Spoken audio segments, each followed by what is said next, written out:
luar biasa. Betul. Ya, oke, jadi generasi stroberi ya, mungkin di sini bunda-bunda setuju ya, dari tadi Bu Dewi ngangguk-ngangguk ya, betul ya Bu ya, generasi stroberi yang dari luarnya indah, ternyata ya dalamnya rapuh, gampang menyok tadi ya.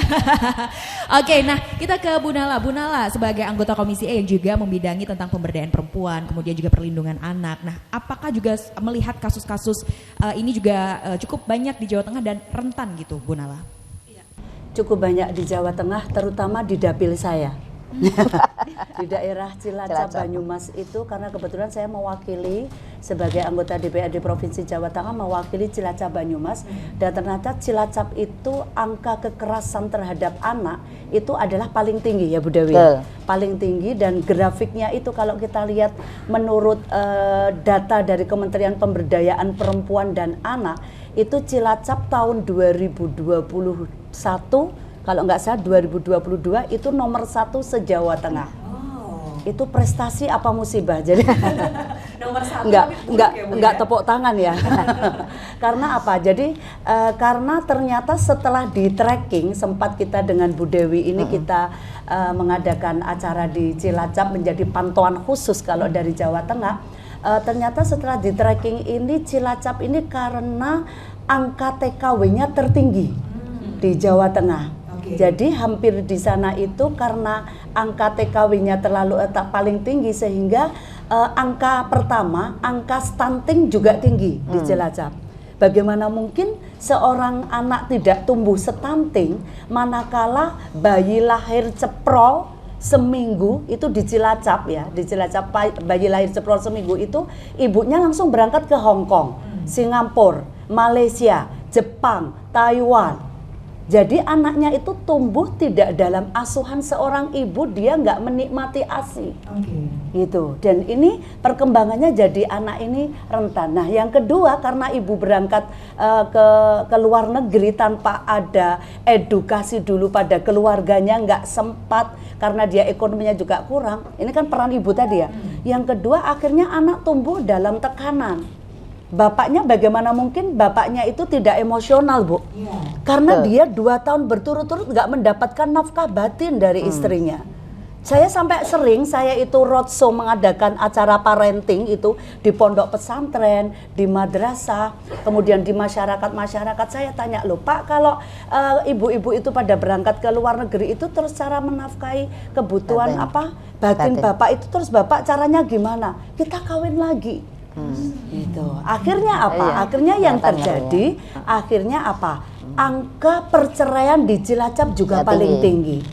Jadi itu berawal dari seorang ibu yang dia dari kecil tidak mengasuh. Nah ini akhirnya, ini saya cerita di dapil, dan akhirnya kita benar-benar masif Bu Dewi selama hampir 4 tahun periode kepengurusan periode masa bakti di DPRD Provinsi Jawa Tengah ini, benar-benar aspirasi saya paling besar itu adalah untuk kampanye parenting, untuk ramah anak. Dan ini memang alhamdulillah kami di Komisi E bareng dengan Dinas Pemberdayaan Perempuan dan Anak DP3 AP2KB Jawa Tengah, satu periode ini kita dalam waktu setahun ya Bu ya, kita mampu membangun perda, terutama perda berbasis pemberdayaan perempuan, perda perlindungan perempuan berbasis kekerasan perempuan, kemudian yang kedua perda penyelenggaraan perlindungan anak Jawa Tengah, kemudian yang ketiga adalah perda PUJ, pengarus utamaan gender.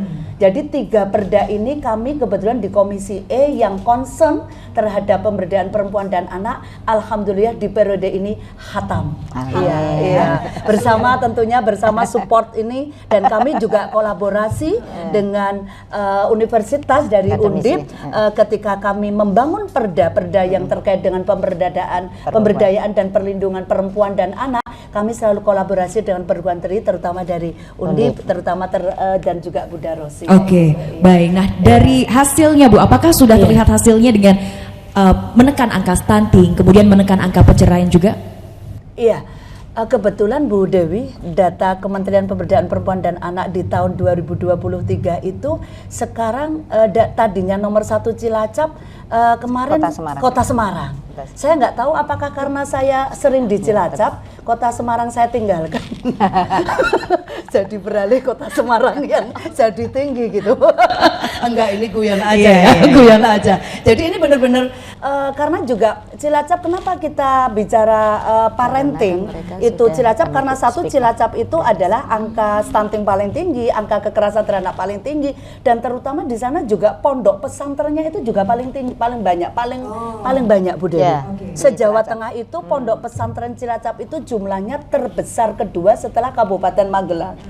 Dan ternyata di pondok pesantren itu, tanpa mengurangi rasa hormat pada dunia pendidikan pondok pesantren, ternyata pondok pesantren itu juga sangat rentan pada terciptanya kekerasan terhadap anak, terutama adalah santri. Kemarin di Kediri kita tahu ya, viral anak seorang santri.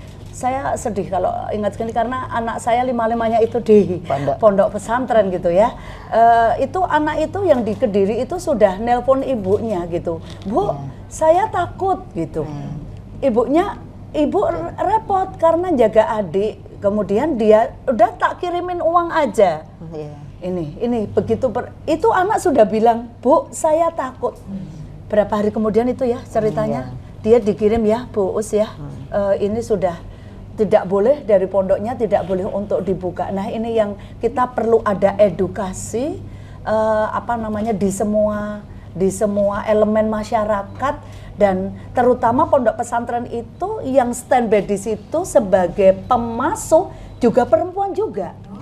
Bu Nyai itu. Lah ini artinya bahwa bagaimana kita menciptakan sebuah lingkungan yang ramah anak dimulai dari keluarga ini, karena dari peran seorang ibu yang di keluarga, ketika kita bisa menciptakan keluarga yang ramah anak, maka ketika dia berperan di ranah publik, baik dia sebagai dinas, sebagai dosen, sebagai bunyai, sebagai wakil rakyat, sebagai guru, sebagai apapun, maka dia juga akan punya misi untuk fungsi pendidikan, yaitu pendidikan yang ramah anak. Pendidikan yang ramah anak. Semuanya memang berawal dari keluarga ya, agar bisa tercipta hal-hal baik saat kita berada di luar ya pemirsa. Baik, kita akan lanjutkan obrolan kita, diskusi kita hari ini, tapi kita akan jeda sejenak ya Ibu ya. Tetaplah bersama kami dalam Aspirasi Jateng.